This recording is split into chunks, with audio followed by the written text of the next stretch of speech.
Welcome back to my channel, Famous and Fabulous. What if the disappearance of Amelia Earhart was always a huge cover rather than a mystery? Almost a century later, a search crew says they located her missing aircraft, but the numbers don't add up. Have we been given a well-crafted untruth to almost 90 years? Throughout this video, we'll discover the odd hints that are concealed, reports, and strong factors that could have concealed the truth.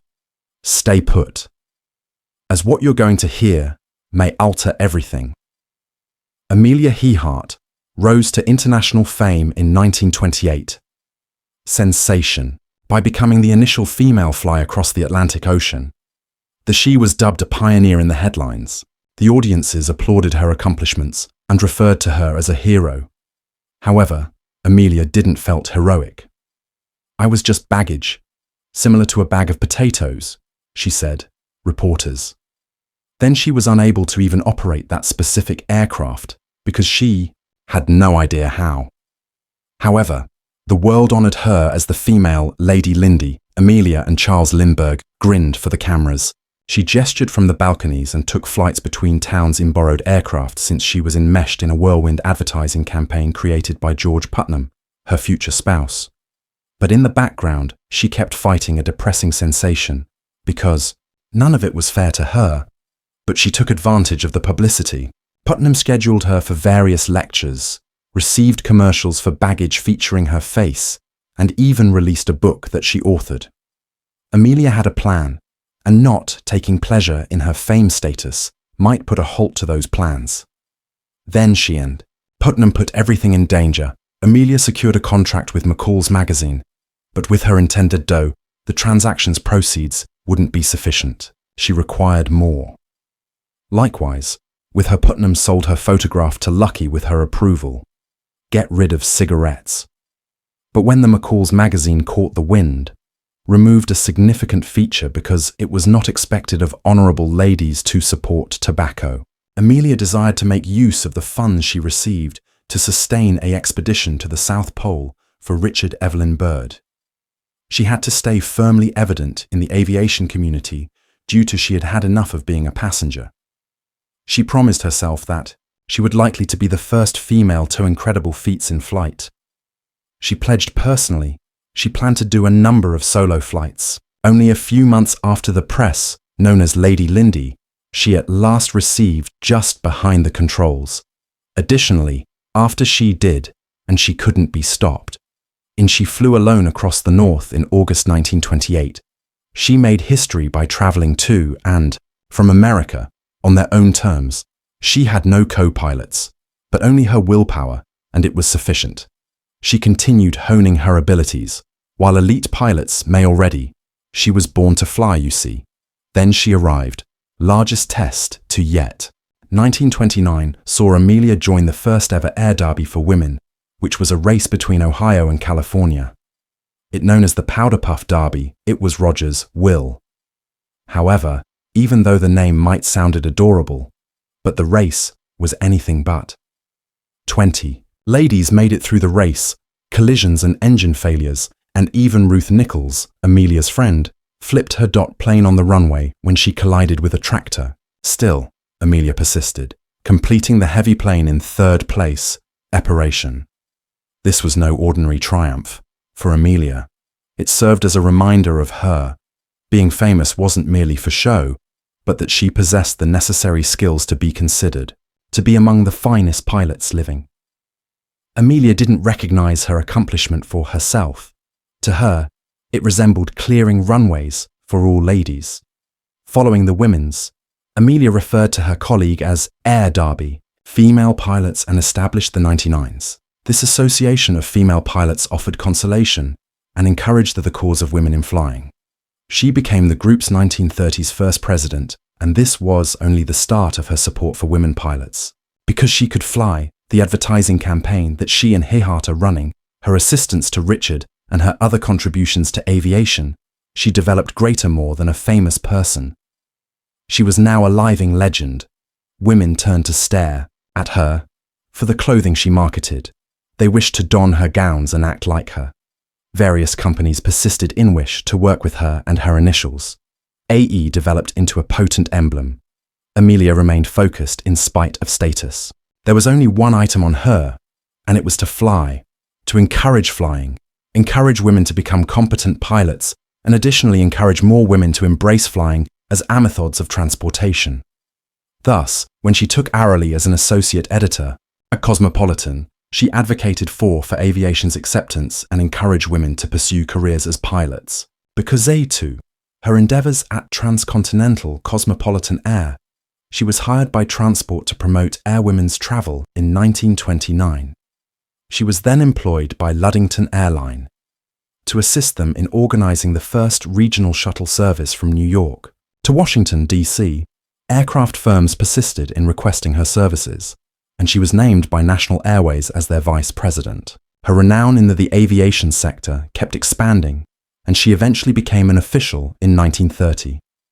Inside the Aeronautics National Association, supporting the creation of a unique category for women's records for altitude and speed. She even aided in convincing the Fédération Aéronautique Internationale will acknowledge female records worldwide, and she was also breaking those marks. In 1931, she established a world record for altitude of Karen Autogyro, a pit that is 18,415 feet deep odd cross between a helicopter and aircraft. She didn't even own the machine. She borrowed it from a chewing gum company. However, Amelia transformed it into a pop in Theskis. She accomplished other things as well. Throughout this time frame, her union, which might have caused her to vanish, occurred around this time as well. Amelia Earhart didn't merely question Theskis, she questioned the norms of marriage as well. When she did agree to wed George Putnam, her publicist, it wasn't out of love in 1931. It was a strategic union of convenience. Putnam was a wealthy, divorced man who is fixated on Amelia's notoriety. Amelia was aware of this, so when he suggested, she gunned him down 5 times. It would not be Amelia's first time dinning a proposal. She had severed an engagement to a different man in 1928. In the end, she agreed to Putnam's suggestion, yet even when she approved, she established the guidelines for the union. There would not be customary vows or blind devotion. The morning of she gave him a letter at the wedding that seemed more like to a business agreement than a letter of affection. She cautioned in it, "I cannot ensure that it will last forever."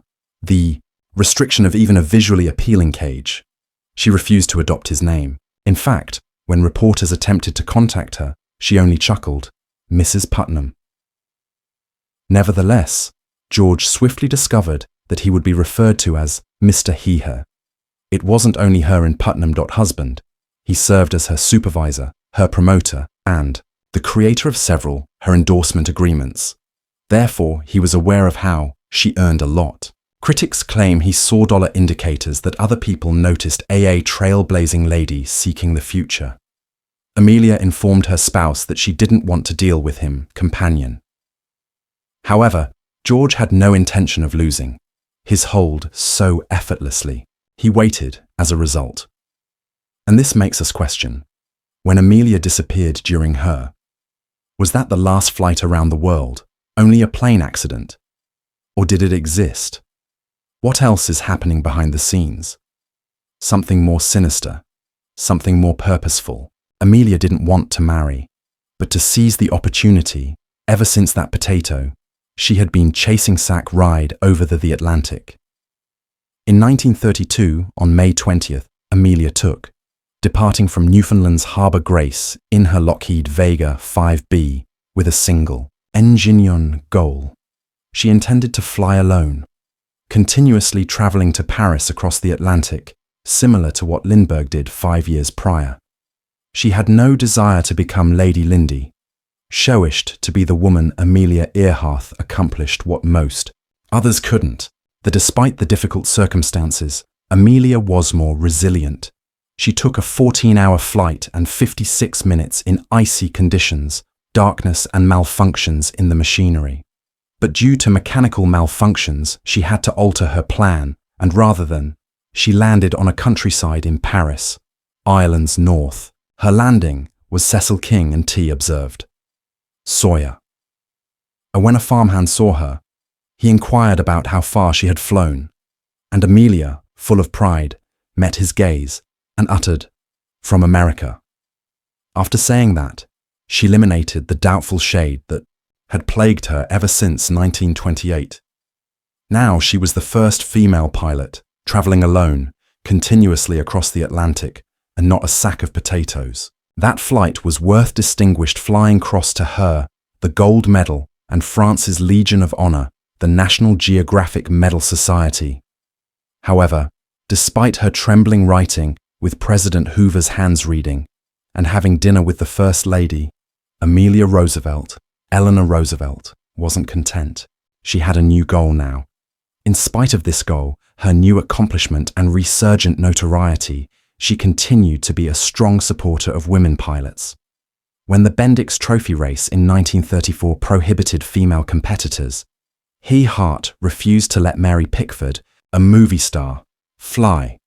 To start the race in Cleveland, Amelia persisted in daring to be unique, even with the potential for hanging death above her head. Using a Lockheed in 19355C Vega, she was the first individual to travel alone between Hawaii and California, a route so perilous that it had already claimed a life. A number of pilots. She was referred to as crazy by others. However, Amelia simply considered it to be normal. Challenge. That accomplishment inspired her to take a single flight to Mexico from Los Angeles City, Mexico, and finally New York. She established another record and crossed another. It wasn't a line off her flying list. Sufficient. Amelia was something dying to do. She had established a number of aircraft logs and possessed a unique identification about flying without fear. However, Amelia was eagerly planning her upcoming journey. She desired to accomplish what no woman or woman would do, had ever carried out. Amelia desired to take to the skies, worldwide, taking the longest path, implying that she would take a plane. 1,000 miles. The desire of Amelia Earhart to be the world's greatest pilot. By early, Amelia Earhart started organizing her bold 29,000-mile trek. It was dangerous. She was confident that she would succeed nevertheless. However, there was an issue that she shouldn't have neglected. Thus, Purdue University created the Amelia Earhart Fund in order to aviation research and donated $50,000 to finance the acquisition of a Lockheed Amelia's Electra 10E aircraft. July Lockheed Aircraft Company constructed the aircraft, adding more fuel to its tanks as well as other large changes. Earhart gave her the moniker Aircraft the Flying Lab and was all set to go. But she required a crew. Harry Manning, an experienced captain and navigator of the SS President Roosevelt. Manning wasn't merely a pilot. He was a specialist in Morse code, and that were important, particularly when there were issues with the radio dialogue. Interaction could be, what makes a safe landing different and disappearing forever across the Pacific? But Manning's role was subject to fire from George, Amelia's husband Putnam, due to a mistake made by Manning constructed in a test flight. While that Amelia and Putnam were aware of the flight landmarks, although Manning made use of the aircraft's navigation device, which resulted in them transition into a new state. Next, Manning was put to the test by Putnam in poor conditions on a late-night flight without Amelia. In spite of those circumstances, Manning was only 20 meters away, which was well within reasonable bounds for the time. However, oddly, Putnam pretended it was a catastrophe. Why? Why release a trustworthy navigator due to the smallest mistake? However, Putnam wasn't by itself. Paul Mantz, a Hollywood stunt pilot, who had founded a school for flying company with Amelia, also thought it was also necessary to modify Manning. However, Manning was the team's sole member, who was quite proficient in Morse code. Without him, the crew's communication skills was crippled across long distances. What was intended to be a flight for 2 people, Amelia's crew shrank to 3 members, Noonan and Manning. Additionally, on March 17th, the first world flight started in 1937. They traveled to Hawaii by plane from California when something went wrong. They possessed damage to the aircraft after a non-fatal collision. Now, there were issues with the plane's propellers, and it was brought to Luke of the US Navy Pearl Harbor Field Facility for maintenance. 3 minutes after the flight resumed, days later, the plane almost arrived. Separated in the middle of the run. The landing gear in front, both propellers struck the collapsed, and the aircraft dragged on its abdomen. The reason of the collision is not known, but a few Lukefield eyewitness, containing a related press aid journalist, reported witnessing a tire blow. Amelia had the same opinion, but her business associate Mance, and further, she was blamed by others. The aircraft, now that the lab was destroyed, it was necessary to delivered to Burbank's Lockheed, California, for major repairs. Why did Mance hold Amelia responsible for the collision? Was it her fault, or did she really make the error? An effort to make her appear inconsiderate. Lockheed completed repairing the aircraft, but this time there are just 2 people stayed behind to finish the journey. Noonan and Amelia were prepared to leave, but Manning made the decision to resign. Thus, this time, they lacked an expert in Morse code, and there was yet another issue. Amelia didn't comprehend the new way of communication. The plane had been installed by Lockheed. She was provided a lesson, but it wasn't sufficient, since she was too preoccupied with flying. Had Manning been there, he could having grasped the new mode of communication. Perhaps if he was, what followed wouldn't have occurred there. By the 29th of June, in 1937, Fred Noonan, her navigator, had more than 22,000 kilometers already throughout Africa and South America, the Southeast Asia, and the enormous Indian Ocean. When they arrived in Lele, New Guinea, they had 7,000 is the only remaining stretch, miles over the Pacific. The most difficult sections were at the end of the trip. This was intended to be the last Triumph lap, but it wasn't. She was expected to land, to replenish fuel on Howland Island, and that the US Coast Guard was anticipating her. Thus, they dispatched Itasca, the cutter, to the island in order to assist Amelia. But there was an issue that nobody expected. The 2nd of July, Amelia had provided regular updates to the Itasca. Then all of a sudden, they were able to communicate issues. Itasca was unable to communicate with the frequency on which Amelia's aircraft flew, and she was unable to comprehend the system. Enough to make the necessary adjustments, she kept sending in transmission for direction, but they were unable to interact with her. Itasca then started sending Morse code. However, Amelia didn't appear to comprehend Morse sufficiently to make good use of it. Voice communications were what she requested. Itasca continued to attempt Morse, and their messages were never really connected. Additionally, at a crucial time when she was orbiting close by and needed direction to locate the island and the whole system, let her down. Although she could hear them, she failed to locate them. Then came quiet. She was very, very close. Some reports state that the Electra might have gone within 50 to 100 kilometers of the island of Howland. A formal search was started and ran through July 19th, encompassing thousands of square miles in the most costly and comprehensive mission of its era. However, it was too late. There was only the unending blue, no wreckage, of the Pacific Ocean. During the times when radio amateurs then asserted that Earhart's distress calls were heard, a few, notwithstanding the belief that she was pounding out Morse code from an island that has been abandoned, but that the signals were erratic, unverified, and ultimately overshadowed by falsehoods and misunderstanding. George Putnam, her spouse, started a private search as well, however found nothing. Then, in 1939, he petitioned the court to have Amelia pronounced dead, and the 7-year wait period paused to allow him to handle Earhart's money. Consequently, Earhart was formally pronounced deceased on January 5, 1939. Was there anything Putnam knew that he wasn't stating? There are those who think he may have, and other people think the United States undoubtedly did.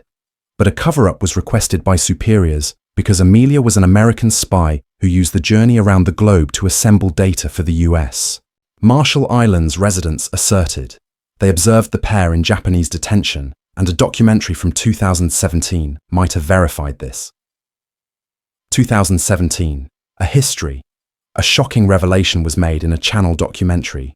Buried in a blurry black and white photograph, it appeared that the US National Archives, Earhart, and Fred Noonan, her navigator sitting on a pier in the Marshall Islands, Alive Islands, A Japanese person is right behind them, ship, dragging what appeared to be her Electra Lockheed. Those who are accusing the United States claims this is a cover-up, said they made it through the collision and were seized, and the residents of Marshall Island were correct. The History Channel rapidly removed the documentary. Yet the harm was finished already. The notion of Earhart possibly on a covert espionage operation for the United States remains. A few senior veterans of the armed forces have even backed up that theory. Was she, therefore, a valiant pilot misplaced at sea, or a secret operative deserted by her own nation? What had actually happened to her? By 2024, almost 90 years after the incident, the response to this eternal query was at last responded. And ex-Air Force member, a deep-sea intelligence officer, Tony Romeo, an explorer, just revealed what might be the most significant discovery in this mystery. Tony sold all of his real estate at estate business to pay for an 11 million journey across the Pacific Ocean because he thought he might locate what generations of rulers, adventurers, whereas conspiracy theorists were unable to. The forgotten plane of the heart. He now claims that he has. With a sophisticated underwater drone, Romeo and Deep Sea Vision, his business, investigated over 5,000 square kilometers of sea floor close to Howland Island, correct? Amelia's last known location was 1937. Then it took place. They grabbed a sonar picture, which they say appeared similar to a two-engine airplane, twin tail, and a corresponding silhouette down to the Lockheed 10E Electra specifics. The weird part comes next. It discovered more over 5,000 meters below the surface, over 100 meters off course, correct? Where no one dared to search. Romeo ice experts aren't persuaded. They assert that what he's seen was merely a rock, but Romeo is committed to disproving them. Thus, he and his group are already making plans. A follow-up mission to verify whether this actually serves as the last resting place for Earhart, Amelia. What will he discover?